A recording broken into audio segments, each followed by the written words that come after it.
bal waxa aad qiyaastaa ilmo yar oo 6 sano jira oo waalidkii dhalay ay u isticmaaleen inay ku xiraan kaloosidka ama meesha dharka lagu gurto ee welibana musqusha dhexdeeda ah. Subxaanallah, waa qiso aad iyo aad u xanuun kulul oo ilmo yar oo welibana 6 sano jira ku dhacday oo waalidkii dhalayna ay ku sameeyeen.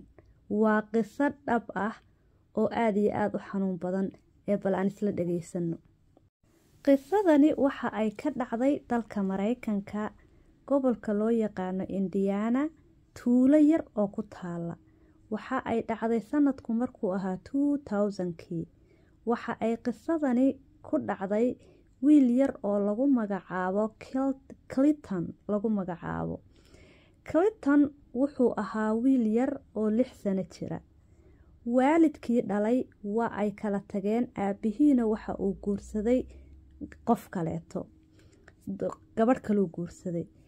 gabadhii kale oo step motherkiisa ahayd ama eedada u ahayd iyo aabihiis ayaa soo korsaday intii uu 6 sano ka gaarayay ka hor. waxa ay sameyn jireen aabahan iyo islaantan wiilka aayada u ah ama eedada u ah ee aabihiis uu qabo, waxay sameyn jireen wax maskaxda bini'aadanka ka weyn. cunugan yarka ah waxa ay ku xidhi jireen kaloosidka musqusha. gurigoodu wuxuu u lahaa musqusha gurigoodu waxa ay lahayd kaloosid sida guryaha qaar dibadahan aan ku noolnahayba ay leeyihiin. waxa ay sameeyeen silsilad bay soo gadeen, cunugii bay lugta kaga xireen, bahal yar oo cage ahna way u sameeyeen, cunugiina halkaasi ku qufuleen. waxa ayna geliyeen kaloosidka musqusha. adduunkan waxyaabo badan oo yaab leh baa ka jira. cunugii waxaa la wareystay isagoo 19 sano jira.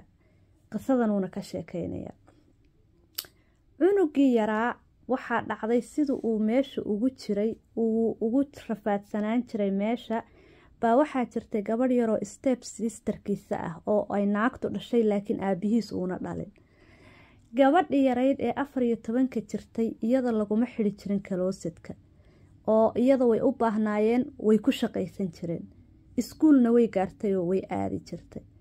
gabadhan yar for some reason weligeed ma aysan sheegin walaalkeed dhibaatada haysata, waayo way cabsan jirtay. waxaa dhacday marka ay baxaan odaygan wiilka dhalay iyo islaanta uu qabay markay ka baxaan guriga ayay gabadhan walaashiisa iyo wiilka yarka waxay u sameyn jirtay ee cage meesha ku xiran.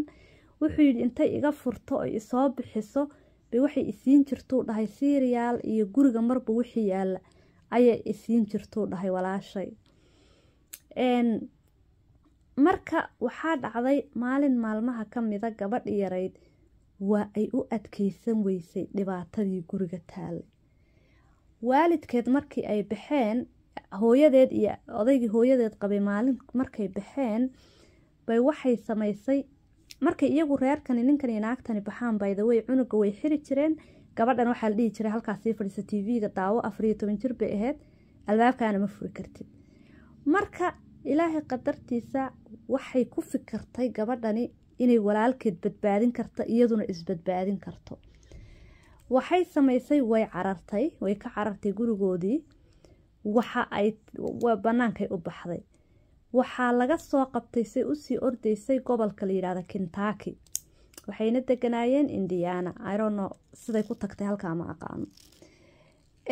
ma aysan ku sheegin qisada dhexdeeda say ku tagtay meesha.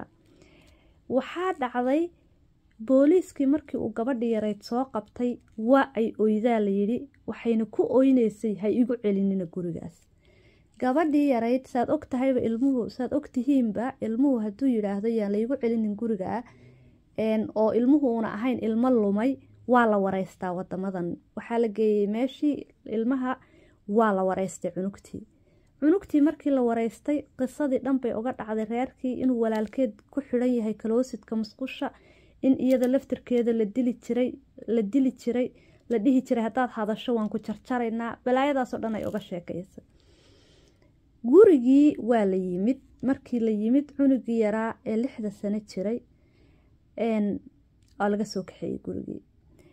cunuga yarka ah markii la wareysanayay xataa cunuga yarka sawiradiisa haddaa aragtaan anima soo gelin kara meeshaan markaan daawanaya cajaladan sawiradiisa haddaad aragtaan macnaha lugta ay ka xiri jireen xataa silsiladu way goysay cunuga way jir dili jireen. wuxuu yidhi markii cunugii la wareystay waxaa layidhi musqusha sidad ku geli jirtay. wuxuu yidhi markaan qayliyo dhaho musqulaan u baahanahay afka ayaa waxaa laygaga shubi jiray buu yidhi saabuunta weelka. marmar waa laysoo bixin jiruu dhahay waan geli jiray musqusha dhexdeeda unbuu ku xiran yahay laakiin waa kaloosid. marka wuxuu yidhi marmar waa layga soo bixin jiray kaloosidka musqushan waan isticmaali jiray waana laygu celin jiray. marmarna saabuunbaa afka inta laygaga shubo baa waxaa la sameyn jiruu dhahay ayaan halkaas kaadida iga fokan jirtuu dhahay. ilaa hadda cunugii wuxuu dhahay waa necbahay saabuunta weelka lagu dhaqo. muxuu u nici waayey because waa lagu soo abuse gareeyey. macnaha waxaad isdhahaysaa waxanisay u dhici karaan laakiin waa wax dhacay oo run ah. wiilkii yaraa markii lasoo keenay ee la wareystay uu ka sheekeeyey dhibaatada lagu hayn jiray waa la qabtay odaygii habartii dee waana ma aragtay waa la xukumay. marka waxaa cajiib ah islaanta la garayba oo waxaa la dhihi karaa maba aysan dhalinoo naxariisba ma laha. laakiin waxaa cajiib ah aabihii wiilkan dhalay siduu u ogolaan karaa inay waxaanoo dhibaato ah ku dhacaan. adduunyada ilaahay waxaan ka dhicin male. wiilkii isagoo 19 jira horta istoorigan isagoo 6 jira bay dhacday waa la duubay. haddana isagoo 19 jira ayaa ma aragtay showga la keenay oo la wareystay wiilkan yarka. marka wuxuu yidhi macnaha wax badan maana garanayn inuu dhahay oo ilmo yaroo 6 sano jiraan ahaa. waxaa isdhihi jiruu dhahay first of all maxaad yacni dembi ahood gashay oo sidan lagugu tiriid garaynaya oo way uu aabbaha iyo step motherkaaga aysan kuugu necab yihiin waan isweydiin jiruu dhahay. marka also wuxuu yidhi wiilkan yarka ah waxaan rabaa buu dhahay inaan u sheego dadka in macnaha haddii aad aragto dariskaaga oo ilmo leh oo ilmihiisa weligiis soo baxeenin amba ilmihiisa weligiis iyo alihiis marmar leh banaanka la keeno macnihii inaa fiiro gooniya u yeelato oo isku daydo gurigaas inaa ogaato waxa ka jira. because wuxuu dhahay hadda aniga naybarkayga iyo dadkayga haddii ay maalin uun xataa si uun kusoo geli lahaayeen guriga wax unbaa la arki lahaa. laakiin hadda meeshaan la isuma galo daris u gala iyo waxaas kama jirta meeshaan. koley wadamada anaka joogno dariskaaga kuugu dhow 20 sano ka hor duu baktiye xataa war uma haysid. marka waa qiso la yaab leh oo ma aragtay xanuunkeeda wadata.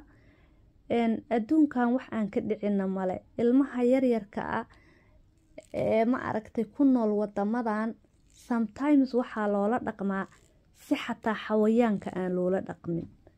oo ma aragtay wuxuu dhahay aniga xataa abiyuuska igu sameyn jireen xawayaanka laguma sameeyo dhahay iyo dhibaatada ay ii geysteen reerkaas. waxaa la weydiiyey cunugan yarka ah aabbaha iyo islaantan ma ugu wacdaa waalidaa layidhi. wuxuu yidhi aniga aabbahay tayrolka kama qaadi karo oo wuxuu dhahay he's my biological father uu dhahay waa aabbahay.